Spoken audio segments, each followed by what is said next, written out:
Hi, my name is John Krochmally, and I've created these video modules for people needing to understand and apply their skills knowledge to install, service, and maintain technology controlled by automation systems, and particularly the Programmable Logic Controller.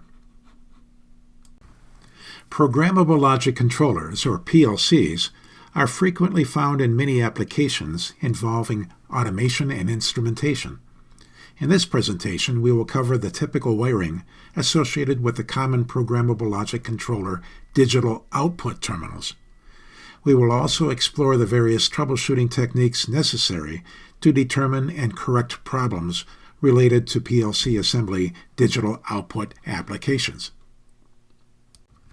There will be 4 learning outcomes to this presentation. Number 1, identify PLC digital output terminals.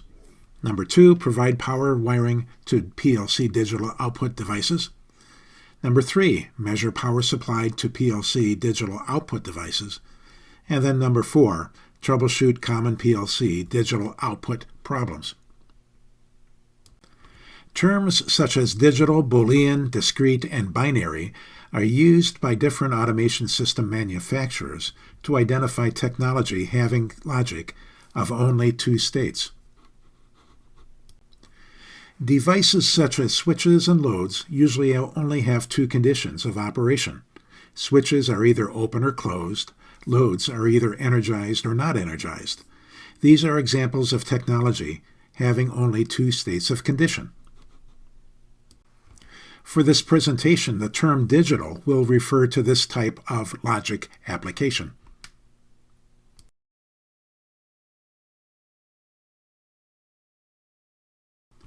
Programmable Logic Controllers, or PLCs, come in a vast array of sizes and designs.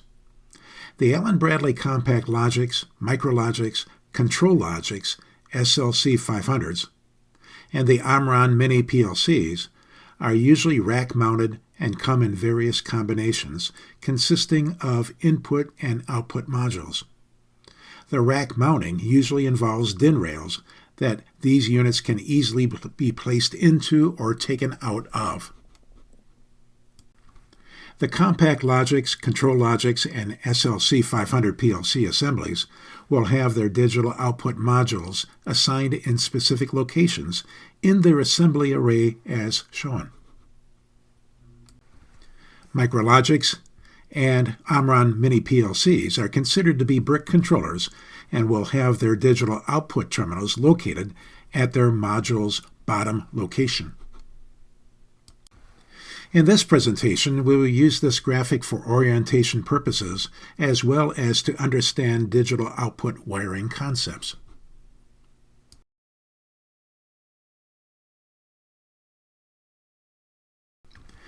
This graphic illustrates a typical diagram of a PLC's digital output section related to its central processing unit or processor.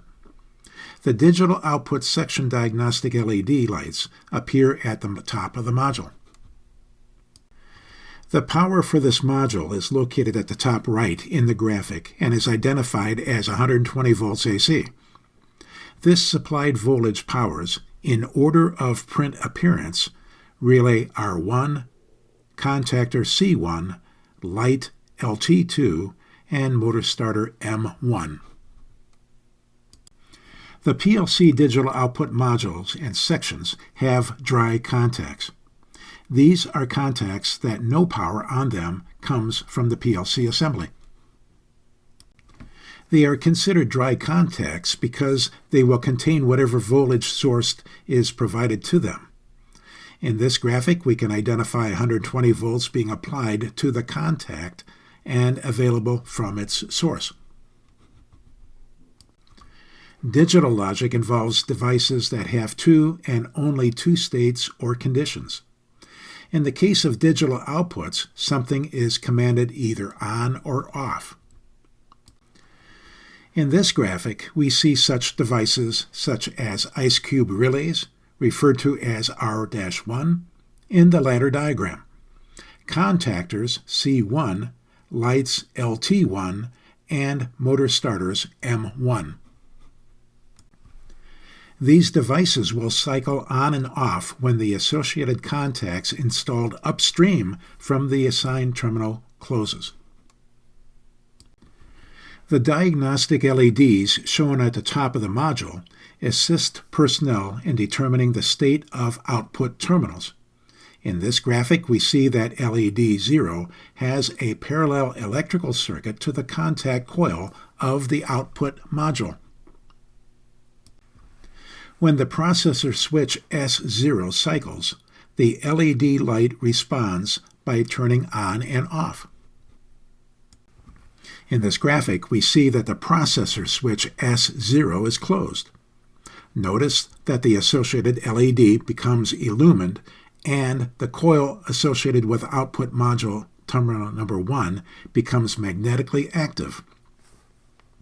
This electromagnetic effect closes a related contact in the PLC digital output module and allows the 120 volts of power on L1 to travel to digital output terminal 0 and then to activate the R-1 load device. Here we see that processor switch S0 is open. Under this condition, the associated LED is off and the power at digital output terminal 0 is not present. Under this condition, the R-1 load is in the off position. It is important to understand that the output module LEDs do not indicate actual output load condition. What the LED does show is the intention of the PLC processor to have something cycled based upon the PLC stored program.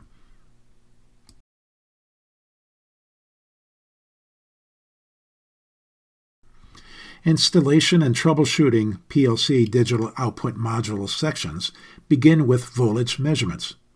Since output modules depend on a foreign source of power, we can check that voltage at its source or feed. In this graphic, our voltmeter should register the applied voltage of 120 volts AC. Depending upon the application, the PLC digital output section could be powered with 24 volts AC, 24 volts DC, 12 volt DC, and perhaps others. Measuring further with our voltage meter, we can determine the power being present on the PLC digital output terminals. In this graphic, we can measure voltage on the terminals in reference to the circuit's neutral. As shown, if the PLC processor intends for the R-1 load to be off, the electromagnetic effect of the terminal 0 coil is absent, keeping its associated contacts open. Therefore, 0 voltage is measured at that point.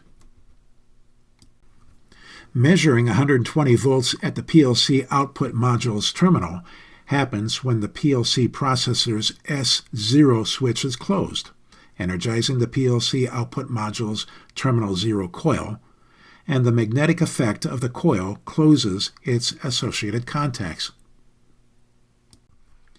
Again, notice LED 0 is in the illuminated condition.